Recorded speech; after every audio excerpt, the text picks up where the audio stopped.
आपको दिखा रहे मध्य प्रदेश के छतरपुर गढ़ा से, जहां पर देश विदेश में ख्याति प्राप्त बागेश्वर सरकार धाम सिद्धपीठ पर महाशिवरात्रि के पावन अवसर पर पंचम कन्या विवाह महोत्सव पूरे विधि विधान से हर्षोल्लास पूर्वक संपन्न हुआ। इस पंचम कन्या विवाह महोत्सव में समूचे देश से 155 निर्धन बेटियों का चुनाव किया गया और लाखों श्रद्धालु, संत, महात्माओं और राजनेताओं की मौजूदगी में वैदिक रीति रिवाज के साथ पंचम कन्या विवाह महोत्सव संपन्न हुआ। इस अवसर पर बागेश्वर सरकार धाम के पीठाधीश्वर पंडित धीरेन्द्र कृष्ण शास्त्री ने कहा कि अगले वर्ष इसी मंच से 251 गरीब कन्या का विवाह संपन्न कराया जाएगा।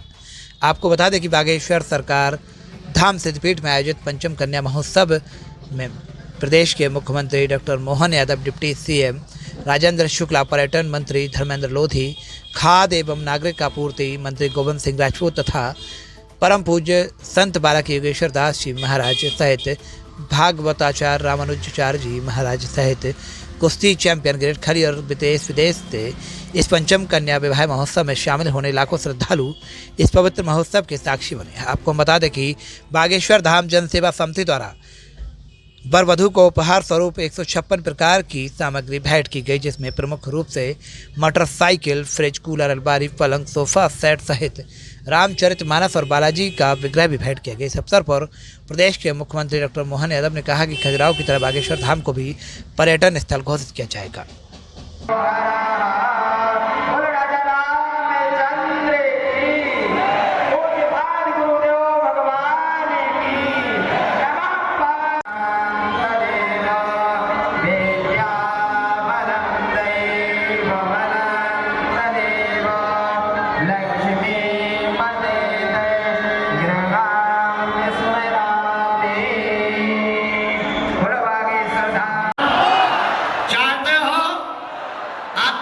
खजुराहो के मंदिरों में पूजा प्रारंभ हो जाए। खजुराहो कौन कौन गया? अच्छा, हाथ नीचे कर लो, काम आएंगे। अच्छा ये बता, एक ही नारा, एक ही नाम, भारत माता की, भारत माता की। बहुत बहुत धन्यवाद। ताकि वे इस आयोजन के महत्व को, इसकी गरिमा को जान पाएं। ये आयोजन मध्य प्रदेश ही नहीं, देश का एक ऐसा इकलौता कार्यक्रम है जिससे पूरे विश्व में एक क्रांति संदेश जाता है। खास करके बार से बोल के महाराज जी गला काम नहीं कर रहा है, लेकिन आपको देख के इतना आनंद आ रहा है कि मैं आपके चरणों में प्रणाम करता हूँ। परमात्मा की दया से ये जो मौका आपने दिया है, सच मानो मेरा जीवन धन्य हो गया। ये पूरा धाम जगमगा रहा है आपके आशीर्वाद के कारण से। जोरदार करता जरूर अभिनंदन करो अपने महाराज जी का।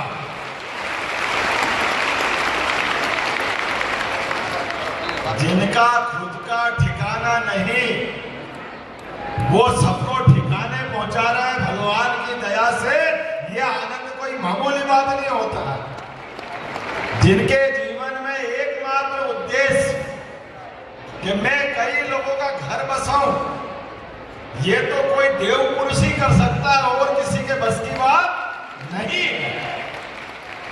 यह हमारी देव मार्गी संस्कृति, सनातन संस्कृति, और होना भी चाहिए। महाराज जी मैं बैठे बैठे सोच रहा था, मंच पर विराजमान बागेश्वर धाम के जयकारा लगाए बिना आनंद नहीं आएगा। बोले बागेश्वर धाम की। मैं महाकाल महाराज के यहाँ से आता हूँ, तो एक बार महाकाल महाराज का भी जय जयकार करें। शिवरात्रि का पावन पर्व है, बोले महाकाल महाराज की। परम पूज्य बागेश्वर की।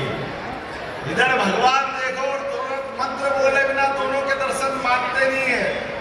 तो शिवाय नमः, विष्णुवे नमः, शिवाय नमः, विष्णुवे नमः। बागेश्वर धाम आकर के विष्णुदत्त शर्मा जी को भूल जाओ, ये संभव ही नहीं। हमने सांसद विनी शर्मा जी के लिए जोरदार तालियां बजाओ, हमारे प्रदेश अध्यक्ष जी के लिए। मेरे साथ हमारे उत्तर प्रदेश के वरिष्ठ नेता, पूर्व मंत्री माननीय महेंद्र सिंह जी भी पधारे। जोरदार अभिनंदन। तो सीख लो, तुमको मालूम नहीं है, इंग्लैंड अमेरिका वालों तुमको देर लगेगी, वो काफी समय लगेगा। जो हमारी प्रकृति का चिंतन करते हैं, ये सदा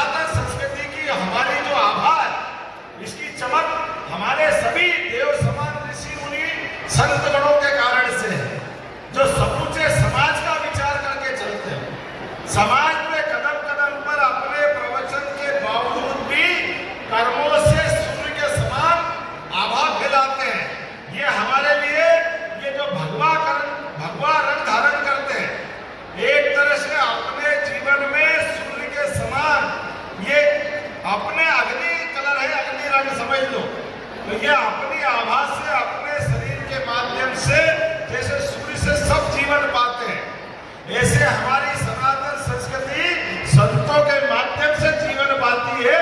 मैं सबके चरणों में प्रणाम करता हूँ। एक बार पूरे मंच के लिए अभिनंदन करें, जोरदार तालियां बजाएं। आपने 157 के वाणी ग्रहण का मौका दिया, लेकिन मैं सरकार का मुखिया होने के नाते से अपना रास्ता भी ढूंढ रहा हूं। हमारे ऐसे भाई बहन जीवन में अभी और मौका आएगा। कई आवेदन आपके पास आए होंगे, किसी कारण से छूट गए तो वो भी आना चाहिए कि नहीं आना चाहिए? बोलिए, बताइए, आना चाहिए? तो मैं थोड़ी आपकी मदद करूंगा। सरकार आपके भरोसे से बनी है, आपके आशीर्वाद से बनी है, तो आपने जो करना समाज की मदद से वो सब कर दिया, और सरकार की मदद से भी आप ये पुण्य कार्य जरूर कराइए। अक्षय तृतीया आएगी अगली बार, देव उत्थान एकादशी आएगी, ये बिना मुहूर्त की शादियां हैं।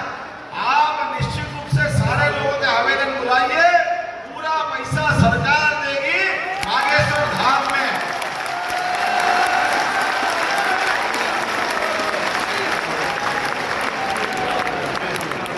दिल खोल के सभी बोलो जय जय श्री राम। अरे हम जहां खड़े होके बात कर रहे हैं, ये बागेश्वर धाम और हमारे हनुमान जी, और हनुमान जी का तो इतिहास ही है। 17 लाख साल हो गए भगवान राम के साथ हनुमान जी वाले प्रसंग को जोड़ करके, लेकिन 17 साल पहले भी भगवान हनुमान जी ने राम जी और सीता माता को मिलाने का प्रयास प्रारंभ किया था। वो का वही आज भी जारी रहे, यही तो हम आपसे निवेदन कर रहे हैं कि घर घर से ढूंढ करके राम सीता लाइए, सबका पानी ग्रहण कराइए। ये इसी की कामना हम कर रहे हैं महाराज जी। जीवन में सबसे बड़ा दान अगर कोई है तो कन्यादान है, और कन्यादान में भी जाने अनजाने कोई सामाजिक कष्ट है, कोई परेशानी है, किसी के घर में माता नहीं है, किसी घर में पैसा नहीं है, कोई और कारण है, ये सारे कारणों का निवारण सदैव सदैव से संतों के नेतृत्व में सरकारें ढूंढती आई है। तो मैं अपनी सरकार को पीछे क्यों रखूंगा? निश्चित रूप से आपके पीछे पीछे ये आयोजन के लिए लगातार रहूंगा। महाराज जी, एक बार फिर मैं आपका अभिनंदन करता हूं, 2 कारण से। अभी आपने एक अच्छा प्रश्न उठाया, लेकिन एक ही शर्त है महाराज जी, ये सनातन संस्कृति पे धर्म के मामले में मैं भी गोपाल हूं, आप भी गोपाल है, जो गाय पाले वो सब गोपाल है, हम सब गोपाल कृष्ण को मानने वाले हैं। और धर्म अधर्म की बात चलती है तो सब गोपाल कृष्ण के पीछे खड़े होते हैं जो धर्म मार्ग पे चलना जानते हैं। और हम तो यशस्वी प्रधानमंत्री नरेंद्र मोदी जी के नेतृत्व में धर्म के मार्ग पे चल रहे हैं। तो अयोध्या से लेकर अरब तक धर्म ध्वजा लहरा रहे हैं। कहाँ अरब है, कहाँ अयोध्या है, हम भी नहीं भूल रहे, दुनिया भी नहीं भूल रही नरेंद्र मोदी जी को। इसलिए आने वाले समय में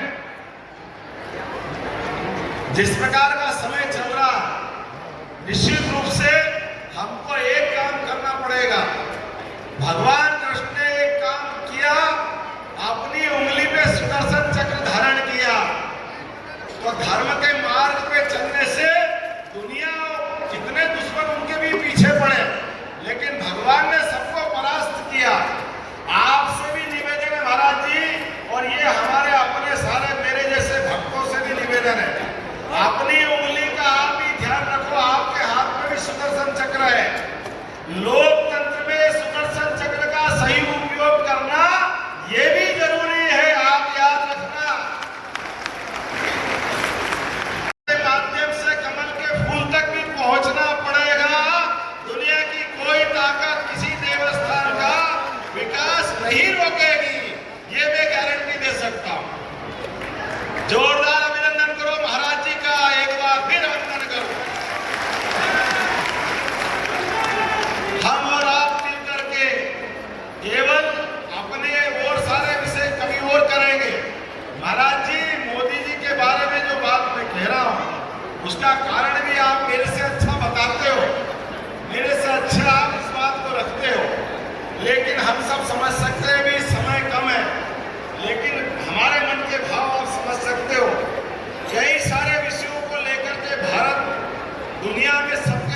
एक आदर्श स्थिति बना रहा है। एक तरफ युद्ध में लगे हुए लोग, एक तरफ मारकाट में लगे हुए लोग, एक तरफ लूटने वाले लोग और एक तरफ वसुदेव कुटुंबकम के आधार पर जियो और जीने दो के आधार पर दुनिया में शांति का पैगाम लेकर के सनातन संस्कृति की तरफ बढ़ने वाला देश और दुनिया का सबसे बड़ा लोकतंत्र का नेता अपनी राह आगे बना रहा है और दुनिया के बड़े बड़े देश उसके पीछे हैं।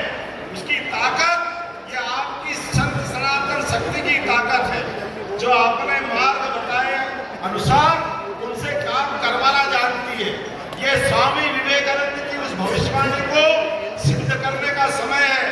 21वीं शताब्दी दुनिया में भारत को सर्वोच्च स्थान पे पहुंचाने की शताब्दी है। तो मैं उम्मीद करता हूं आपके माध्यम से नरेंद्र मोदी जी निश्चित रूप से एक बार फिर हमारे देश का नेतृत्व करेंगे और ये सभी अच्छे कामों की जो मालिका बनाई है वो मालिका बढ़ती जाएगी। आज के इस अवसर पर सभी बेटे बेटियों को मैं भी आशीर्वाद देता हूं। बाबा जी के आशीर्वाद के बाद तो जरूरत पड़ती नहीं है, लेकिन जहां जरूरत पड़ेगी सरकारी व्यवस्थाओं की सरकार आपके साथ खड़ी दिखाई देगी। किसी को कोई कष्ट नहीं आने देंगे। थोड़े दिन पहले खजुराहो के मंदिर के मामले में आपने कहा, आपकी जानकारी में होगा, ये खजुराहो के देवालय ये भारतीय संस्कृति की ध्वजा लहराते हुए 1000 साल पहले के हैं, लेकिन काल का प्रवाह बड़ा खराब था। वो इतना खराब था कि हमारे देवालय भी किसी को दिखे तो ऐसा लगता देवताओं को नजर लग जाती थी। ऐसा खराब समय आया कि देवताओं के मंदिर तोड़े जा रहे थे, मूर्तियां भंग की जा रही थी, मंदिर ध्वस्त किए जा रहे थे। काल के प्रभाव में समाज ने अलग अलग प्रकार के रास्ते ढूंढे। ये सारे के सारे मंदिर मिट्टी में दबा दिए गए थे। आज से 200 साल के आसपास एक अंग्रेज ने मेरी जानकारी में आया कि उन्होंने खोज करके मंदिरों का वापस समाज से परिचय कराया, लेकिन बनाए तो हमारे भारतीय सनातन संस्कृति के उस समय के महापुरुषों ने। जोरदार अभिनंदन करो महापुरुषों के लिए जिन्होंने ये मंदिर बनाए थे। और जब मंदिर बनाए और अब समाज के सामने आ रहे हैं और जब अयोध्या धाम मुस्कुरा रहा है, बाबा महाकाल का महालोक आनंद में डूबा हुआ है, तो पीछे खजुराहो कैसे रह सकता है? खजुराहो और आगे खड़ा दिखाई देगा। महाराज जी आप जैसा कहोगे हमने गृह मंत्री के माध्यम से हर मंदिर में पूजा का प्रबंध करेंगे। ये आपके माध्यम से मैं निवेदन करना चाहता हूं। मैंने कलेक्टर सहित प्रशासन को निर्देश जारी किए हैं, किसी भी किसान का किसी भी खेत में अगर 1 रुपए का भी नुकसान हुआ तो सरकार पूरी भरपाई करेगी। किसी को भी कोई कष्ट नहीं आने देंगे। सरकार संवेदनशील है, सबके साथ खड़ी दिखाई देगी। यही मैं आपसे बात कहना चाहता था। बहुत बहुत धन्यवाद। भारत माता की जय। क्या तुम चाहते हो दोनों तीर्थ स्थल आपस में जुड़ जाएं? कौन कौन चाहता है? अब लोग शर्मा जी कहां गए भैया? हमारा पल्ला भारी है, सब लोग चाहते हैं। अब आपकी जिम्मेवारी है, बगल में मुख्यमंत्री जी बैठे, आप कर दो सपोर्ट, क्योंकि आप हो यहाँ के सांसद। हम अपने लिए नहीं मांग रहे, हमारे वो सब कछु है, आप हो सो काचा है। मुख्यमंत्री जी हमारे हैं, ये बेटियां हमारी हैं, बागेश्वर धाम के लाखों पागल हमारे हैं, बागेश्वर धाम में सब कुछ है। खजुराहो में अगर ये हो गया तो हमारा खजुराहो बदलेगा, तो बागेश्वर धाम की सूरत सीरत बदलेगी और एक दिन बागेश्वर धाम दुनिया के लिए इतिहास बनेगा।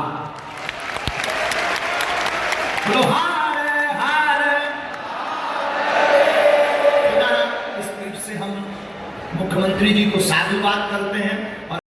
देखिए, हमने कहा कि किसी भी किसान का कोई भी खेत में प्राकृतिक आपदा में बारिश होला या किसी कारण से भी फसल नष्ट हुई तो भी प्रशासन को बताया है हर एक किसान के खेत का सर्वे करेंगे और किसी को भी कोई नुकसान होगा उसकी भरपाई सरकार करेगी। ये मैंने अपने निर्देश जारी किए हैं। आज बागेश्वर धाम में मैंने आकर सामूहिक विवाह में सम्मिलित भी हुआ और महाशिवरात्रि के पावन पर्व पर सबको शुभकामना भी दी है।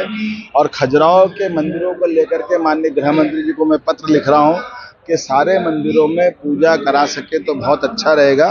वो पुरातत्व की दृष्टि से रोका गया था, लेकिन इसका रास्ता निकालना ये राज्य सरकार की मंशा के अनुसार जन भावनाओं का आग्रह है। माननीय बागेश्वर धाम के हमारे धीरेन्द्र कृष्ण शास्त्री जी महाराज जी ने भी निवेदन किया और मैंने उसको सहर्ष स्वीकार किया है और उम्मीद करते आने वाले समय में मैंने महाराज जी से कहा कि सामूहिक विवाह में सरकार भी ऐसी व्यवस्थाओं में मदद करती है। अगर और तिथियों पे भी सरकार के साथ चल करके बागेश्वर धाम और महाराज जी अगर आयोजन करना चाहेंगे हम उनके साथ है। मेरी अपनी ओर से महाशिवरात्रि के पावन पर्व की सबको शुभकामनाएं। इस वीडियो को लाइक करें, हमारे चैनल को सब्सक्राइब करें, बेल आइकन जरूर प्रेस करें हमारी न्यू वीडियो सबसे पहले देखने के लिए। सब्सक्राइब करने के बाद ना घंटी बजा देना ताकि जब भी मैं कोई न्यू वीडियो अपलोड करूं तो तुम्हारे फोन की घंटी भी बजे।